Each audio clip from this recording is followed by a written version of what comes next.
well, I don't want to say that. If you've told a bunch of other people, which, like, I'm a public facing figure, if I could have the impact that I want to make without doing this, then, I would probably go that way. And, I value privacy and anonymity and a lot of that other stuff. But to have the impact that I want to have, I'm out here publicly talking about this stuff. For you and other people that are watching, if you haven't told a ton of people, I would tell people that you do actually want to help and you think listen to you.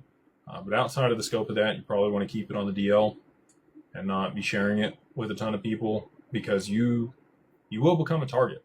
I was actually at the family office conference that I was just at in New Orleans. They had a company they used to work for the U.S. government and do ops on other people and like hack their Wi-Fi and their systems in order to be able to get inside and shut things down or get information. And they shared some really interesting ways that they went about that and how they help other people navigate that, and how they provide a risk score to you and your family. Because it's not just you.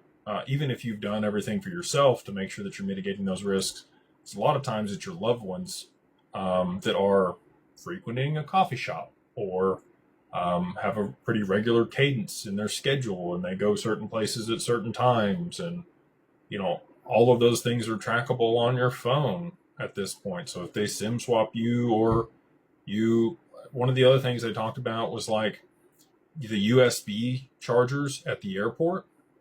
If you plug directly into that and somebody has replaced that plug with something that downloads the data off of your phone and it doesn't just charge it, you're giving them all of that data, and they also now have access to your phone. So think about that next time you're at a public airport and you're charging your phone off of one of those plugs by the seats. I know that gave me the heebie-jeebies, because I'm like, oh my gosh, I'm not doing that again. So anyway, all that being said, there's a lot of different exposures out there. You, unfortunately, likely will become the target for somebody. How professional they are just depends. But we have people in our network to help you navigate those risks and make sure that you're mitigating those as much as possible. We have other ways to be able to help you remove information off the dark web and other websites, private security, all that fun stuff. So all the things that you don't really worry about now, but you might want to consider as things appreciate here, we've already thought through, and we are prepared for.